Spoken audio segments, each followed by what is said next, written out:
Assalamualaikum warahmatullahi wabarakatuh. Salam jumpa kembali bersama saya Anjrah Ari Susanto.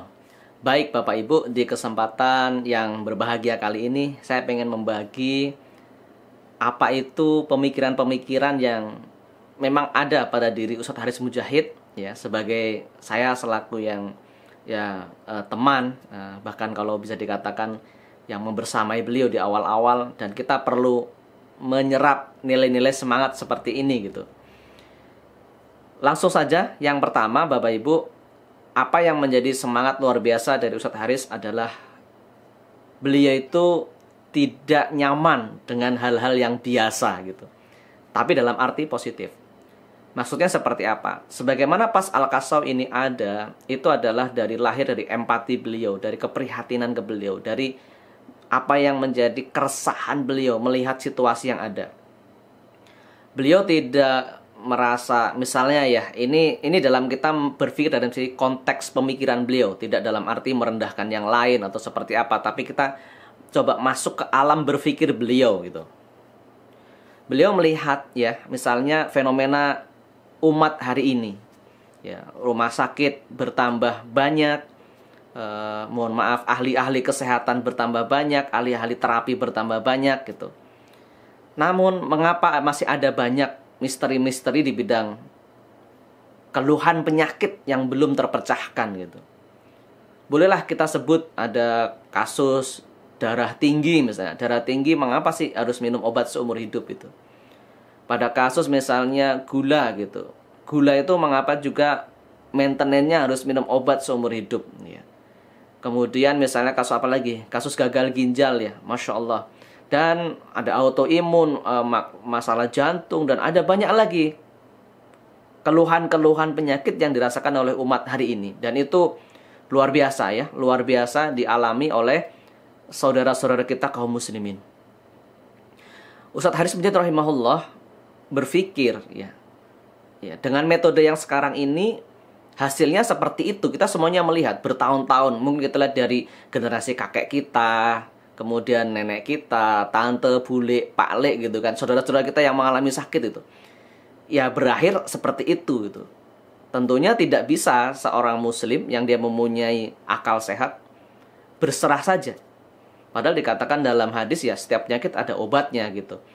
Maka inilah yang kemudian menggerakkan oleh sosok Haris Mujahid supaya meriset, jadi melakukan riset, melakukan kajian. Masa sih nggak ada solusinya gitu? Masa sih nggak ada cara yang lain gitu? Jadi apakah ini satu-satunya jalan gitu? Nah tentunya bagi seorang Haris Mujahid kemudian beliau berpikir, mencari sarana. Pasti ada yang lebih baik, pasti ada solusi yang lebih baik gitu. Jadi tidak berhenti di ini yang terbaik, enggak, tapi kita juga perlu menggali versi kita. Bagaimana caranya? Misalnya ada orang sakit dengan keluhan jantung, tidak perlu operasi gitu. Tidak perlu operasi, bagaimana caranya? Ini mindsetnya dipegang dulu gitu. Bagaimana ada orang yang dia harusnya minum obat seumur hidup, tidak usah minum obat, tapi dia tetap sehat gitu. Terus ada juga bagaimana supaya ini orang sehat tanpa harus di badannya ditanam alat-alat atau seperti apa gitu. Bagaimana dengan cara alamiah saja? Ya, kan pengobatan ada yang memang alamiah, ada yang pengobatan barat. Ini secara umum pembagiannya adalah alamiah, pengobatan barat. Bukan berarti di barat tidak ada masalah alami ya. Tapi pada prinsipnya adalah bagaimana pengobatan ini benar-benar dengan cara yang sederhana, bahkan rumahan, bahkan tetangga sama tetangga bisa saling bantu, tapi bisa biidznillah menyelesaikan problem-problem yang tanda kutip hari ini menjadi salah satu atau beberapa di antaranya sebagai sebab-sebab yang paling banyak menghadirkan kematian ketika penyakit itu datang. Nah dari sini beliau beriset, mengkaji, beliau belajar banyak hal. Pasti ada caranya gitu, pasti ada caranya. Karena Allah itu Maha Rahman, Maha Rahim, sangat pengasih kepada makhluknya. Allah itu ilmunya sangat luas ya. Dan Allah sudah membekalkan kepada kita Al-Quran dan juga As-Sunnah sebagai panduan utama. Pasti ada di dalamnya.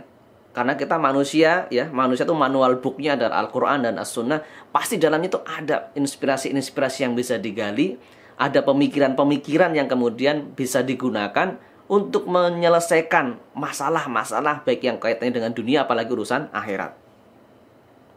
Maka menarik yang dilakukan oleh Ustadz Haris Munjati rahimahullah ini, beliau kemudian belajar secara studi literatur, beliau juga belajar ke ahli-ahli pengobatan alamiah ya. Banyak sekali guru beliau.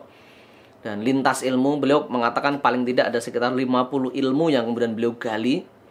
Mulai dari akupuntur, dari herbal dengan berbagai macam aliran-alirannya ya, pijat ya, patah tulang belum belajar. Ilmu tentang masalah keseleo ya, membetulkan masalah tulang gitu. Dan lain sebagainya, bekam dan lain sebagainya. Nah, tapi masih belum puas. Nah, kalau misalnya pada contoh kasus pada bekam, alhamdulillah bekam adalah bagian dari tibun nabawi. Hanya saja tibun nabawi ini ketika dihadapkan pada kasus misalnya saraf kejepit. Saraf kejepit kita udah tahu persis tulangnya geser. Nah, ini kurang tepat ya untuk menterapi saraf kejepit dengan masalah dengan bekam. Pasti ada cara yang lain gitu. Lalu kemudian misalnya kita melihat ada terapi lintah gitu. Terapi lintah dikenal ya, termasuk bagian dari metode yang cukup lama, dan Ustadz Haris salah satu juga yang dulunya, salah satu yang getol mensyiarkan. Namun beliau melihat ada beberapa kekurangan pada terapi lintah. Misalnya terapi lintah bagi orang yang memang nggak biasa kan geli, jijik gitu kan. Terus harus nyari lintahnya, kemudian buang lintahnya nanti seperti apa gitu kan. Kemudian nanti kalau taruh di beberapa titik kadang tidak langsung mampet ya, karena kapasitas tubuh itu untuk merapatkan jaringan setelah dikasih lintah berbeda-berbeda gitu. Bagaimana caranya tanpa lintah tapi jantung bisa lancar, tapi badan bisa sehat. Atau terapi sengat lebah misalnya. Terapi sengat lebah dipakai untuk menterapi kasus-kasus misalnya tumor gitu. Yang pertama, memelihara lebahnya susah. Yang kedua, orang tuh kalau disengat itu juga rasanya nggak nyaman. Bagaimana sih caranya dengan tanpa terkena sengat badannya nyaman gitu. Maka kemudian beliau mengolah, alhamdulillah beliau bertemu dengan benang merah yang luar biasa. Beliau membaca terjemah dari surat Al-Mu'minun ya, berkaitan dengan penciptaan manusia. Beliau juga membaca terjemah berkaitan dengan misalnya kisah Nabi Ayub. Beliau juga membaca terjemah kitab-kitab Tibun Nabawi ya, bagaimana Rasulullah itu kesehariannya seperti apa, beliau kaji, beliau pelajari sampai akhirnya terkristalisasi menjadi ilmu pas al-kasau. Nah, menariknya Pas Trooper, Ustadz Haris Munjati rahimahullah mengkaji lebih dari 15 tahun, menghasilkan pas al-kasau. Pertanyaan selanjutnya adalah, hari ini ilmu itu ada pada kita ya, dengan segala kekurangan tentunya ya. Ya kita kan ada yang sudah ahli, ada yang masih belajar, ada yang masih ini gimana sih, masih mencoba memahami gitu. Yang menjadi pertanyaannya adalah 15 tahun ke depan ilmu yang Bapak Ibu pegang bisa mengambil peranan apa di tengah umat gitu. Ini penting dan ini bagi tugas. Ustadz Haris sudah merumuskan, kemudian memformulasikan, menemukan. Saya misalnya biidznillah dibantu dengan teman-teman bisa membuat kurikulum menjadi tempat pelatihan. Kemudian ada bukunya, ada modulnya, ada dosen trainingnya.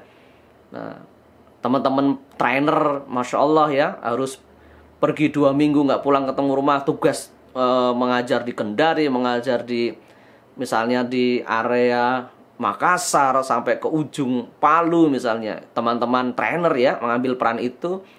Ataupun juga ada teman-teman di Pasti yang merawat supaya semangat terus berjalan. Yang menjadi pertanyaan secara personal, Bapak Ibu 15 tahun ke depan jadi apa? Legasinya Ustadz Haris, beliau 15 tahun terakhir, beliau meriset jadinya pas al-kasau. 3 tahun sebelum beliau meninggal, beliau menyebarkan ilmu itu ke hampir lebih dari 6.000 murid, 6.000 alumni. Pertanyaannya, bagaimana dengan Bapak Ibu? 15 tahun ke depan, bagaimana Bapak Ibu mengawal amanah ilmu ini? Bagaimana menjaga kemurnian ilmu ini? Bagaimana mengambil peran di tengah masyarakat wasilah ilmu ini? Nah, ini yang menjadi tantangan buat kita bersama. Jadi kembali ke topik awal tadi Bapak Ibu sekalian, Ustadz Haris tidak nyaman dengan keadaan yang seperti ini ya, dengan kondisi umat yang banyak mengalami penderitaan seperti ini. Kasus cerebral palsy, Masya Allah, itu di PAZ kita insya Allah ada sarana solusinya. sudah kata sampaikan kepada mereka yang mengalami itu. Benjolan payudara, insya Allah tidak perlu operasi. Kita semuanya pas al-kasus sudah memahaminya. Kasus stroke misalnya, ataupun kasus-kasus yang berkaitan dengan syaraf kejepit pada umumnya. Apa yang Bapak Ibu akan rencanakan? Apa yang Bapak Ibu akan lakukan? Apa action plan gria sehatnya supaya bisa menjangkau lebih banyak kaum muslimin yang mengalami penderitaan-penderitaan? Sudah jelas janji Allah Subhanahu wa taala, barang siapa yang diantara kita ya betul-betul menolong saudaranya dengan mengharap ridho Allah, mengharap wajah Allah Subhanahu wa taala semata ya, nanti Allah akan menolong kita. Barang siapa di antara kita yang meringankan kesusahan-kesusahan, apa itu sakit, apa itu penderitaan-penderitaan yang ada di antara kaum muslimin, niscaya Allah akan memberikan kemudahan, memberikan kepada kita bantuan ketika di masa yang akan datang ya, di padang mahsyar kita mengalami berbagai kesulitan-kesulitan. Itu saja inspirasi pagi yang saya bagikan kepada teman-teman semua. Mari sama-sama berbagi tugas ya, berbagi tugas. Ada yang tugasnya menjadi ketua pasti, ketua papka. Ada yang tugasnya emak-emak yang mensupport ya, walaupun tidak terlihat dari belakang, memberikan semangat, yang menyiapkan konsumsi, bahkan Masya Allah ada yang memposting di grup-grup, ada yang mengajak secara personal, ayo kita ikut kopdar, ayo kita praktek, ayo kita mengamalkan ini.